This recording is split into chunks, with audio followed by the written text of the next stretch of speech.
Alright guys, magandang araw sa inyo lahat. Ito nga po ay magsiservice dun sa Puting Kahoy sa kapatid ni Sis Lani Balonso. Si-service tayo ng dryer, sirado yung dryer. Pupuntahan natin ngayong araw na ito at titingnan natin kung ano yung sira. Alright, okay, mamaya tuloy natin mamaya doon pag nandun na ako.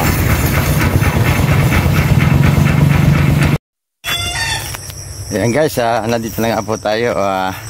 Papasok na tayo dito sa bahay na paggagawa natin ng dryer. Medyo yung daan hindi pa siya gawa kaya naglalakad muna tayo.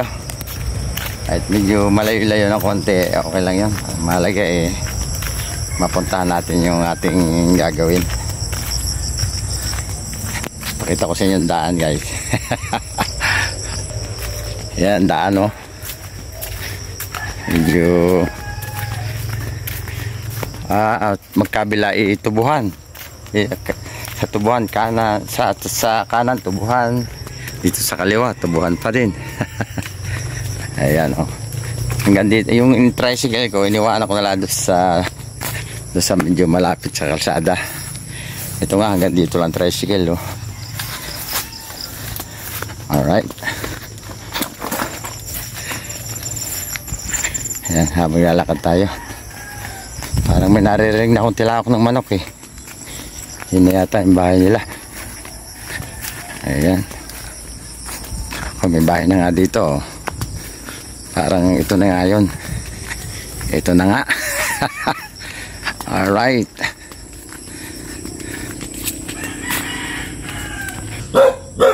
medyo tumigil muna tayo dahil maraming aso. Delikado, baka tayo makagat. Tao po. Kaya tang tao Tao po.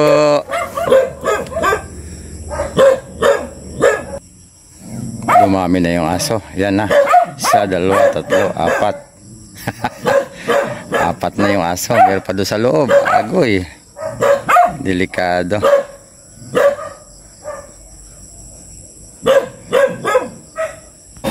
Ayan, nandito na nga po ako guys sa ating target na gagawin nating washing machine ito. Alright, dito na nga po ako. Check ko na itong dryer na sinasabi kung ano man sira nito.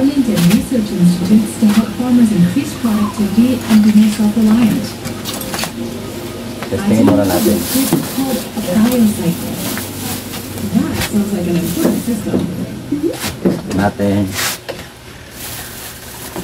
Teka na yan, tirahin na yan.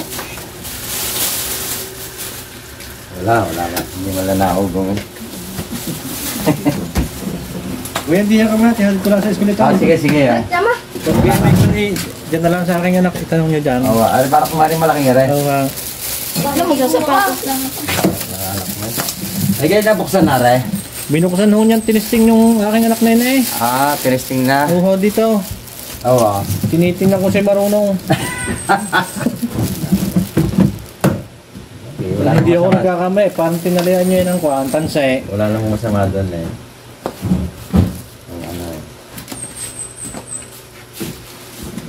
Maraming ka baka sakali Oo. Teka, ano ba sira na? Dewek. Wala na pala siyang break Nag-game ba yun? Yan, tinalian na Wala na. Nakala siguro yan ang kuhan. Wala nang break Kahit kumantalihan na rin. Wala na. Tawid lang sa sapatos. Wala na siyang break. Pero magagawa pa ko ng paraan. Hindi, titingnan natin kung anong sira nito. Kung ito yung motor o ano.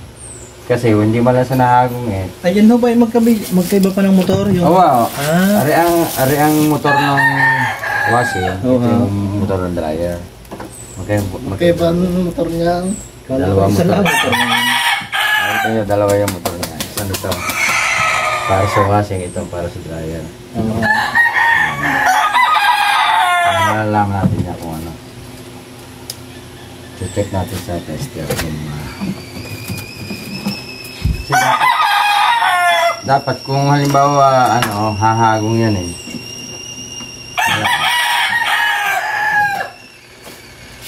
Tek, ganyan din ang amin eh. Kaya nula yun ang gayaan. Wala man lang siya. Ayun lang naman. Wala man lang napasok na kuryente sa kanya. Ibig sabihin, kung pag hindi open yung ano, pag hindi open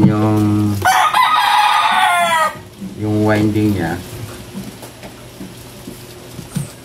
yan. Wala naman itong thermal fuse eh. Malalaman na natin yung pagkasira na yun. Gamitan natin natin.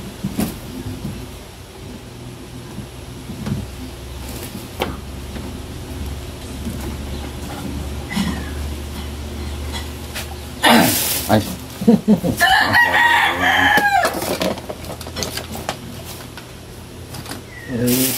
So, yung malalaman din natin kung sira ang motor o ano.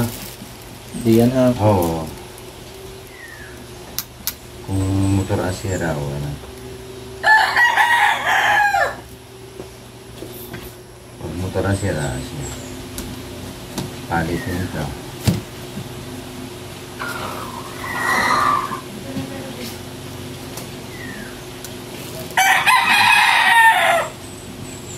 Tek, parang dumuwag ang inyong manok na.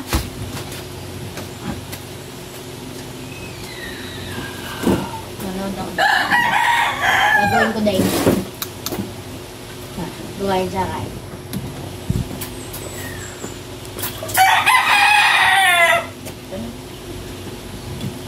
Yan.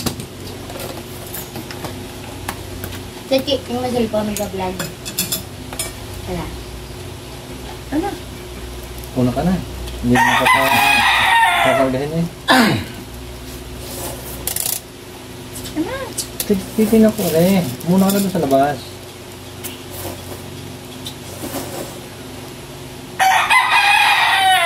Tek, hindi ka dyan malilit. Hagutin niya na kuya Ute. 81. Sira na nga ang motor. Yung isa wala. Sira ang motor. Sira ang motor. Isa meron. Yan. 91. So yan. Ito wala. Ito wala na rin ito sigurado. Yan.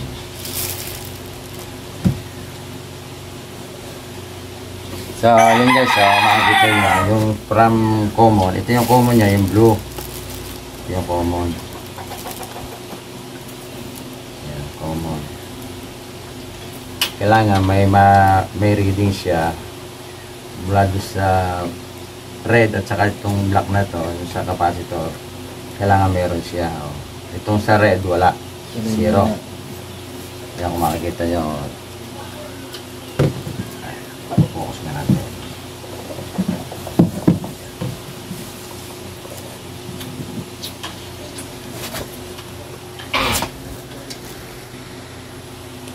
Ngayon guys, ilalagay natin sa red. Ito, pupulupot natin yung sa isang probe. Kung makita nyo guys, wala. Zero sa zero. Wala siyang reading. Ngayon, dito sa kabila, 1. lagay natin dito sa black. Sa black naman.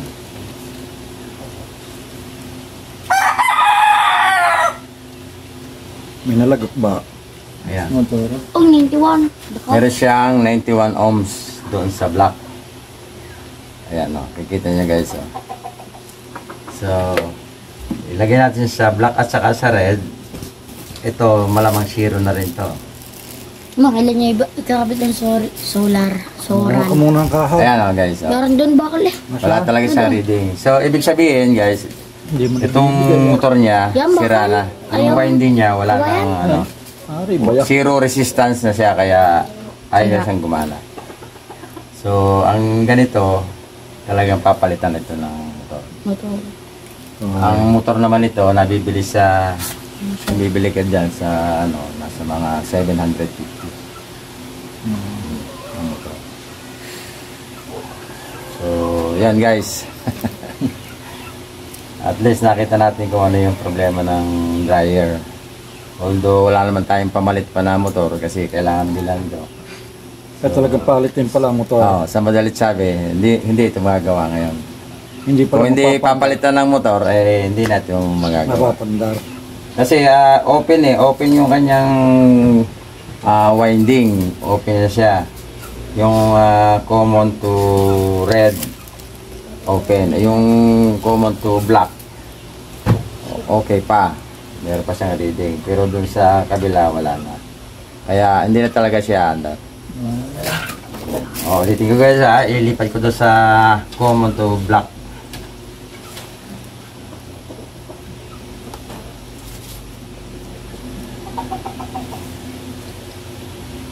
Magkabukod pala ang makina niyang kuhan. Magkabukod to, ayan Yun. Yeah, tanggal. Okay ba ang motor niyan? Ayan 91 ohms. Kung nababasa niya, 91 ohms. Ibig sabihin, yung common, yung ibig sabihin ng common guys, iyon yung direkta doon sa saksakan. Direkta yun sa saksakan eh. Tapos yung dalawa naman, yun yung kinakabitan ng capacitor. Na nakakabit doon sa switch. Yung isang line. 750. Papunta sa switch. Hindi pala 7,000. So, wala na. Zero na talaga. Hindi na magagawa yun. Kung hindi, palitan na lang ng bagong motor. Okay guys. Ayan, kahit pa paano is napuntahan natin. Kahit medyo malayo-layo. Siyempre, kaibigan natin yung nagagawa, ang may-ari nito Si kaibigan ni Sis Lani Bautista. Si Sis Estelita, Pagi. So, yan Sis Estelita, ang problema ng iyong dryer ay yung motor. Open na yung isang line. 3 line kasi yan, open na yung isa. Yung isa okay, yung isa wala na. So, kaya no choice tayo kundi magpalit tayo ng motor. Kaya mo naman yan Bali wala sa iyo yan, motor. Magkano lang motor? 750. Kung 6 ka order, mas okay. Pero kailangan ng sample kasi. Kailangan tatanggalin ko itong motor para madala dun sa sa bibilan. Pwede rin naman, basta sinabi mo na pang dryer, alam na nila yon. Kahit hindi tanggalin yan, okay na rin yan. Okay. Okay, ano bang plano mo? Tatanggalin ko o ano? Ay, kung kayo rin magagawa niyan pagka nagpabili ng motor yan. Pagkabili ng motor, ikakabit na lang yung motor. Yan. Yan ba yung sinlalaki ang kunang motor ng gayang dryer? Halos pare-parehas lang. Ang magkakaiba lang yung footings niya, magkakaiba. Pero pare-parehas lang sila. Kaya pagka bumili, baka hindi yung magkadalin dyan. Hindi, pag sinabi mo yung dryer, pan-dryer ang ibibigay sa'yo. Sinabi mo pang-washing ang ibibigay sa'yo. Pero mas maganda yan talaga, may sample. Dala-dala mo. Para pag punta mo doon, ito yung kailangan ko, automatic. Sige. Yan, napagad nila. May iwan ko muna kayo. Yun na yung niyo ko yan. Ano bang dala-dala niyan? May iwan ko muna ikaw din yan. Sige. Yan guys, may pa akong merienda. Bibingka. Sarap to guys, bibingka yan bibingka nga nito. Bibingko yata ito, hindi bibingka. Yan, merienda man tayo guys Habang maya ako nababaklasin to, baka lumamig pa yung kape. Sayang. Alright, merienda muna ako, dyan muna kayo guys. Alright guys, tuloy natin itong natin at babaklasin natin yung motor para pag bumili, yun na lang ipapakita doon sa tindahan para sakto-sakto yung mabibili. Mayroon kasi pagka yung footings niya kasi nag-iba-iba minsan. So kapag siya, yung may dala kang sample, parehas na mabibili mo, di ba? Tama o tama? Okay.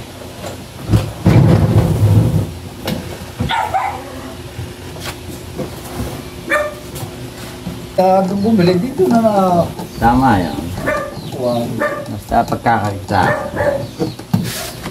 Hindi namang malaking pamilihin ko ng mga panandalahin pang madali ang kuwan eh. Madali, ano na. Mantika, may itlog, yan ang mga pili lagi. Yan ang mga mabili eh. Alam nyo ng mga tao ngayon. Minsan, Local kape yan.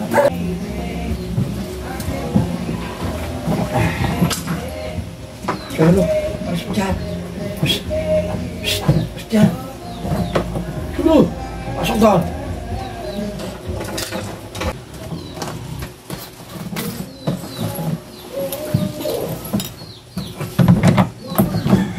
ayan guys, natanggal na natin yung motor.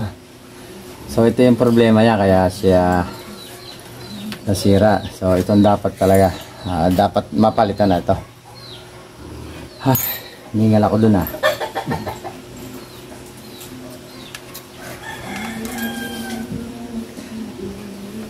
Ito yung guys, ipapakita ko sa inyo.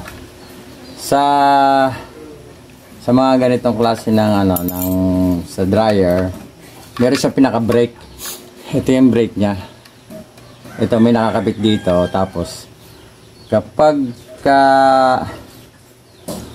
nakasarado yung takip ng dryer, ito naka-disengage.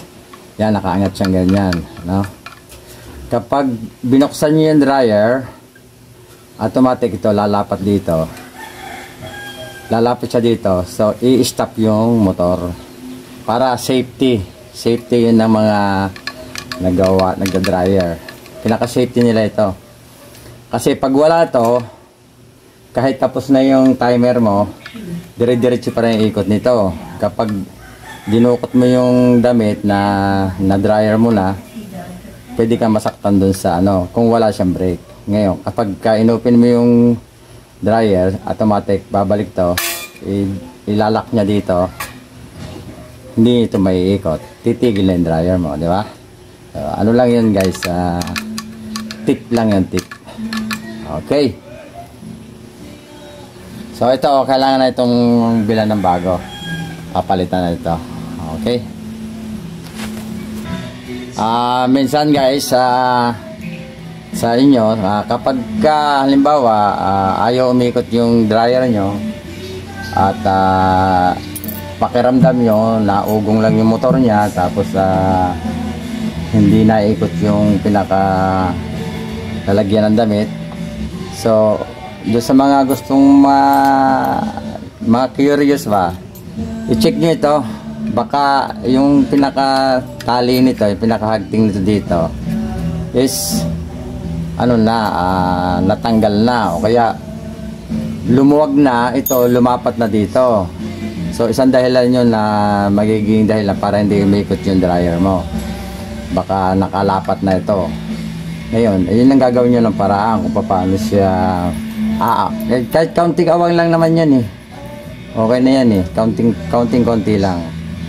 Kapag talagang may adjustment kasi yun dun sa likod. Yung sinasabitan nung pwede nyo ilipat-lipat yon hanggang sa makuha nyo yung tamang adjustment dito. Okay, para pag hindi na kayo tatawag ng maggagawa, at least alam nyo na. Pero kung nakita nyo na okay naman to, tapos ayaw pa rin umikot, ay iba na yon. Tumawag na kayo ng maggagawa. Tawagin nyo ako. Alright. Okay, at least sana may natutunan kayo ng kahit konti. Diba? Yan guys, ibuuin na rin natin yung washing. Para at least yung washing magamit nila. Kahit walang dryer.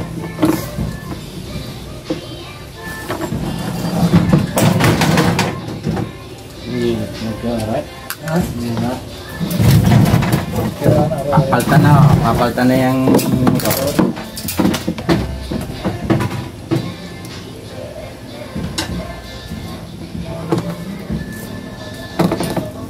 Palang isang dito ang ganda. 750 ho, sana subo yan.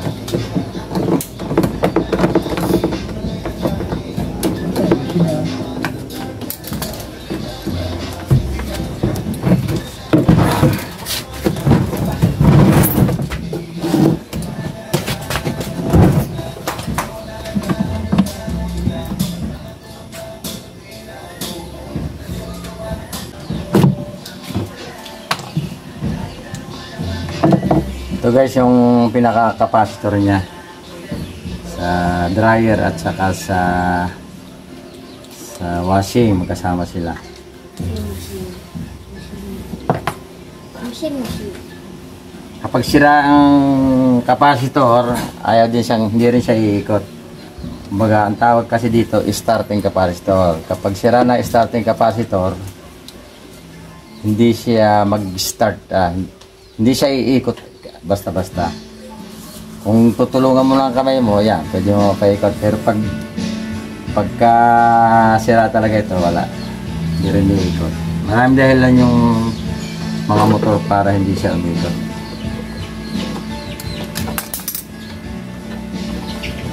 Ito guys, binabalutan natin ng plastic para iwas grounding, mag-ground yung mga kung sakaling mabasa, kasi pag nabasa yung mga connection nito, yung mga pinagdugtungan, pwedeng mag-cause ng pwedeng makuryente yung mag-ground. Hindi naman makuryente, mag-ground. Nakakatakot din naman pag nag-ground din. Alam mo na kuryente ka na, yun pala nag-ground ka na.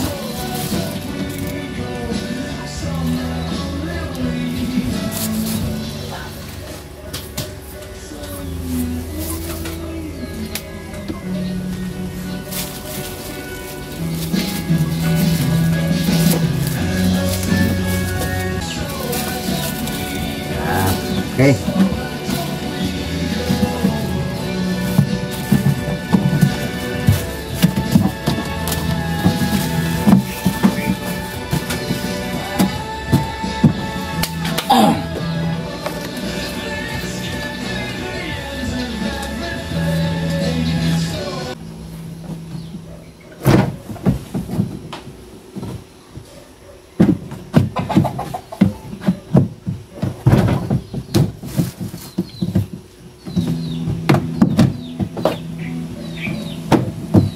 Guys, yun na, sarado na ulit.